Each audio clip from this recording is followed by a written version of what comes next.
सुख नहीं मिलेगा पक्का।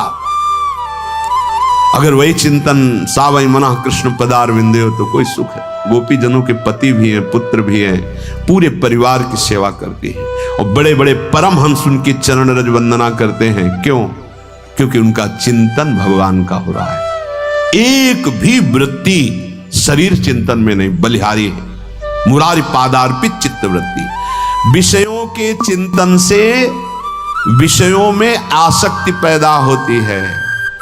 आसक्ति से विषय कामना की प्रबलता और क्रिया होती है और क्रिया में बाधा पड़ने से क्रोध पैदा होता है। क्रोध से मूढ़ता छाती है, मूढ़ता से स्मृति भ्रमित हो जाती है, स्मृति भ्रंश से बुद्धिनाश होता है और बुद्धिनाश ही सर्वनाश है। इसलिए चित्त का निरंतर अधिक समय तक सावधानी पूर्वक भगवत नाम में, भगवत लीला में, आप सब भगवत कृपा पात्र जन हैं, चिंतन न बिगड़ने पावे। होता क्या है कि क्रिया से तो हम सावधान हैं, समाज है, क्रिया से तो हम सावधान क्योंकि समाज भी है, व्यवहार भी है सामने, लेकिन चिंतन तो कोई नहीं जान रहा ना, अंदर ही अंदर हम क्या चिंतन कर रहे हैं। तो साधक चूक कर बैठता है।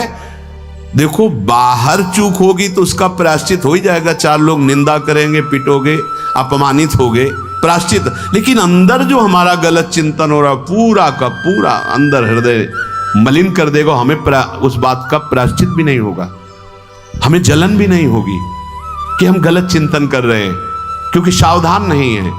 खास बात साधना में चिंतन संभालने की है। काम क्रोध मोह स्मृति भ्रंश बुद्धिनाश सर्वनाश कारणत्वात् देवर्षि नारद जी कह रहे हैं। चित्त का जहां अधिक चिंतन होता है वही हमारी तन्मयता बन जाती है, वही हमारा स्वरूप होने लगता है। बोले बहुत कामी पुरुष है, बोले बहुत क्रोधी पुरुष है, बोले बहुत नीच पुरुष है, पूरा संबोधन होने लगा उसके लिए, क्योंकि वो उसी चिंतन से वैसी क्रियाओं से। अरे बोले तो बड़े भगत हैं, भगवान के स्वरूप है साक्षात। जो हम अधिक चिंतन करते हैं वही क्रियान्वित होता है, जो क्रिया होती चिंतन होती वैसे हमारा स्वरूप बन जाता है, वैसे हमारी स्थिति हो जाती है। सांसारिक विषयों और विषयी पुरुषों का शरीर संग, वाणी संग, मन के द्वारा संग, ये आपके अंदर विषय चिंतन बढ़ा देगा, विषय क्रियाओं में लगा देगा। इसलिए बहुत सावधान। विषय में कोई ताकत नहीं है, विषयासक्ति दुर्गति कर देती है। एक बार देवर्षि नारद जी जनक जी से कहा कि आप विदेह राज कैसे हैं, पत्नी भी है, परिवार भी है, सब वैभव भी है, वो आप एक राजा होते हुए विदेह राज। उनका आज विश्राम कीजिए, कल सुबह चर्चा करेंगे। तो रात्रि में अपने शयन गृह में देवर्षि नारद जी को शयन कराया और अपनी अर्धांगिनी से कहा कि आप जाकर शयन कीजिए देवर्षि नारद जी के साथ, जो आज्ञा। अब वहां देवर्षि नारद जी के समीप जब नारद जी ने देखा कोई स्त्री, तो शकिल गए और शकिल गए। वो आज्ञा जैसी हुई थी, जब दीवाल मिली तो दीवाल की तरफ मुंह करके लेटे रहे। अर्धरात्रि में उठी और चली गई। देवर्षि नारद जी सुबह गए और कहा कि ये क्या मजाक था आपका, यदि आपको ऐसा ही व्यवहार करना था तो आप हमसे कह देते तो हम बाहर जाकर शयन करते, आपने ऐसा क्यों किया? क्या हुआ महाराज? जब हम वहां शयन कर रहे थे, कुछ रात्रि व्यतीत होने पर आपकी अर्धांगिनी आई और लेट गई सैया पे। उनको पता नहीं कि एक देव ऋषि के साथ ऐसा व्यवहार नहीं कर। फिर क्या हुआ महाराज? फिर हम और खेलते गए, फिर दीवाल मिली तो उधर मुंह करके फिर सो गए। तो तुमने स्त्री को दीवाल नहीं समझा, दीवाल को दीवाल समझा। यही आप में और हम में फर्क है। आपके लिए जैसे दीवाल निश्चिंतता का कारण है, ऐसे ही हमारे लिए स्त्री होते हुए भी वो दीवाल की तरह ही है, किंचन मात्र विकार उत्पन्न नहीं कर सकती। यही अंतर है। इसी बात से हमको विदेह राज कहते हैं। ये स्थिति अब कह दे स्त्री शरीर और दीवाल में क्या ज्ञान की विशेषता, वो जड़ है और चैतन्य नहीं। ये शरीर भी जड़ है, चैतन्य आत्म तत्व है। पंचभूतों से दीवाल बनी है।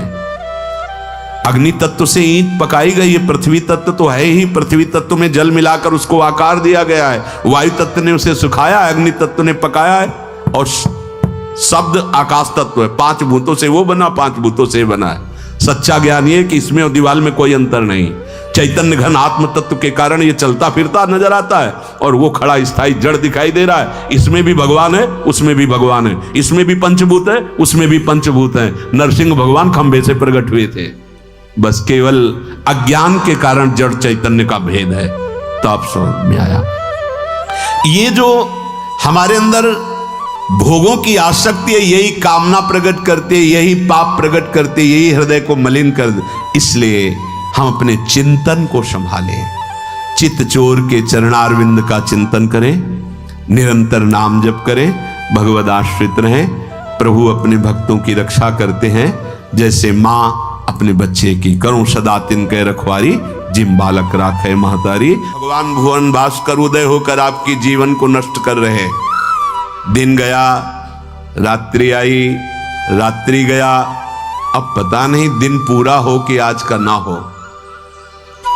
सच्ची बात, बड़ा भयावह है ये मृत्यु लोग। ऐसी कल्पनाएं प्लानिंग हो रही कि लगता है अजर अमर हम हैं। आगे से आगे की 7 पीढ़ी सुख भोगते रहे, इतना व्यवस्था कर ले हम। 7 मिनट का भरोसा नहीं कि जिनके लिए हम 7 पीढ़ी की सोच रहे हैं वो 7 मिनट रहेंगे कि नहीं, या जिससे सोच रहे हैं रहेगा कि नहीं। बड़ा भयावह विषय। तुम्हें भय नहीं लग रहा? माया की तरफ से निर्भय हो तो महाभय को प्राप्त हो जाओगे। भजन की तरफ वृत्ति जोड़ो, फिर निर्भय हो तो परमानंद को प्राप्त हो जाओगे। तरी जाती है आयु रात दिन, रसना प्रेम सहित कही हरि हरि हरि। राधा कानन शरण मना परी। मन से और तन से यदि वृंदावन का सेवन करने का सौभाग्य मिला है, तन से तो वृंदावन वास हो ही रहा है, पर मन से भी करो। कैसे होगा? तो बोले रसना हरि हरि, जिह्वा हरि हरि नाम। राधा राधा राधा, कृष्ण कृष्ण कृष्ण, ये रटना प्रारंभ करो। ना हाथ में माला है, ना मन में मंत्र चल रहा है, ना नाम चल रहा है, असंतुष्टता होती। किसके साथ तुम धोखा कर रहे हो? अपने साथ कर रहे हो। आज कोई टोकने वाला है, कल कोई टोकने वाला नहीं मिलेगा, कोई रोकने वाला नहीं मिलेगा। रौन देगी माया। विश्वास कीजिए, लाखों सर झुकाएंगे, लेकिन चूक जाओगे तो कोई तुम्हारा मुंह नहीं देखना चाहेगा। ध्यान रखना, ये संसार है। सही मार्ग पे चलोगे, भगवत भजन करोगे, बिस्तरे सब जग विमल कीरति, साधु संगति ना टरे। नहीं तो ठेका नहीं लिया संसार ने तुम्हें सर झुकाने का। अगर आज सर झुका रहा हो, नाम जप और सही ढंग से नहीं चलोगे, तो कल तुम्हारा कोई चेहरा नहीं देखना चाहेगा। तुम्हारी छवि उठाकर नाली में फेंक दी जाएगी। ये संसार है। होश में, भगवान ने तुम्हें केवल विरक्त मार्ग, भगवत मार्ग दिया है भजन करने के लिए। रात दिन तुम्हारी आयु क्षीण हो रही, कमाई कर लो, जाना है प्रभु के पास। यहां की प्लानिंगें केवल धर्म पूर्ति के लिए सोचो, भगवत प्रसन्नता के लिए सोचो। मान जाओ मेरी बात। नहीं, बहुत बहुत इतिहास साक्षी हैं, बस प्लानिंगें ही चलती रहती। मन की मन में ही रह गई, कुछ कर नहीं पाए, और जो मन में रह गई वो आगे जन्म के विस्तार कर दिया। बड़े महापुरुष कह रहे हैं, टरी जाती है आयु रात दिन। रात दिन चला जा रहा है। काल करे सो आज कर, आज करे सो अब। पल में परलय होएगी, बहुरी करोगे कब? भजन के लिए अरे फिर कर लेंगे, और भोगों के लिए, विषय के लिए, प्रपंच के लिए अभी। उल्टा करो, जब भोगों के लिए मन लालायित हो तो आगे के लिए टाल दो, भजन के लिए अभी अभी अभी। इसी समय से राधा राधा राधा। गही रही मीत रवि सुता को तट, अपनावेगी कुंवरी कृपा करी। श्री हरिवंश प्रसाद स्वामिनी, दय है उर आनंद विपुल भरी। अरे मित्र, तुम परम पावन यमुना के पुलिन पर आ गए हो तो बैठ करके खूब नाम जप करो, नाम कीर्तन करो, प्रभु की लीला गायन करो, तो कुंवरी किशोरी जी ये देख करके तुम्हें अपना लेंगी। जहां स्वामिनी जी ने अपनाया, तुम्हारे हृदय में आनंद स्रोत खुल जाएगा। हरिवंश प्रसाद से स्वामिनी जी तुम्हें अपने चरणारविंद का परम सुख प्रदान करेंगी। स्वामिनी जी के चरणों से प्रेम रस धारा बहती रहती है। आचार्य प्रसाद से, गुरुदेव प्रसाद से स्वामिनी जी कृपा करेंगी, संबंध का निर्वाह करती हैं। वो आपके हृदय में प्रेम जागृत कर देंगी। निर्दूषित करिवास रसिक जन, सदा संगरमी दृढ़ व्रत यह धरी। निर्दूषित, अगर हमारे अंदर रहनी दूषित रही तो धाम में रहते हुए अंतिम समय यहां शरीर छूटे कल्याण हो जाएगा, पर प्रिया प्रीतम के समीप पहुंचना, उनकी नित्य सेवा में पहुंचना ये दुर्लभ हो जाएगा। कह रहे कि कृपा से तुम्हें लाडली जी ने वृंदावन धाम का अगर वास दिया है तो रसिकों का संग भी दिया, तो निर्दूषित वास करो। निर्दूषित, हमसे कोई अपराध न बन जाए, हमसे कोई दोष न बन जाए। वैसे ये व्यवहार शून्य देश है, ये प्रेम मार्ग के पथिकों का है। यहां केवल प्रिया प्रीतम की प्राप्ति का लक्ष्य लेके आया जाता है। यहां केवल प्रिया प्रीतम की प्राप्ति का ही साधन किया जाता है। यहां केवल प्रिया प्रीतम अपने मानने वालों का ये देश है, अन्य कोई वृत्ति ही नहीं। निर्दूषित करिवास और रसिक जन संग सदा, दो बातें। अगर वृंदावन का वास मिला है तो निर्दूषित वास करो, कोई आपसे अपराध न बने, कोई दोष न बने, और सदैव रसिक जनों के संग में रहो, उनकी आज्ञा में रहो। तो ये दृढ़ व्रत क्या करेगा? प्रिया प्रीतम का संग प्रदान कर देगा। यह है साधन। वृंदावन का आश्रय वास स्वीकार किया, रसिक जनों का संग, तो अभंग प्रेम रंग प्रदान करने वाले प्रिया प्रीतम का संग प्राप्त हो जाएगा। वृंदावन हित रूप चिंतवत, कुंजनी विचरी प्रेम सो उर्भरी। जहां आपके हृदय में एक बार प्रिया प्रीतम प्रकाशित हुए, ये कुंज निकुंजे इसी दृष्टि से आपको दिखाई देने लगेंगी, नवीन नवीन लीला रस में डूबे रहेंगे। पर निर्दूषित कर वास रसिक जन, रसिक जनों का संग, तो फिर दुष्संग का त्याग, दुष्संग ना होने पावे।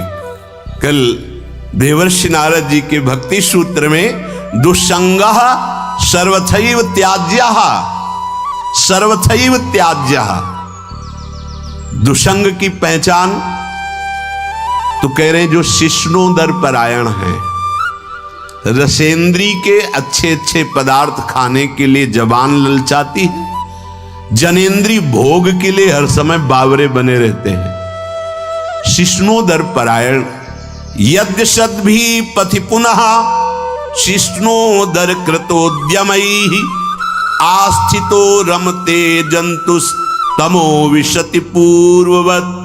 सत्यम शौचम दया मौनम बुद्धि श्रीर्यशः क्षमा, समो दमो भगश्चेति यत्संगाद्याति संक्षयम्। तेषु शान्तेषु मूढ़ेषु खंडितात्म स्वसाधुषु, संगम न कुर्यात् छोच्चेषु योषित क्रीडा मृगेषु च।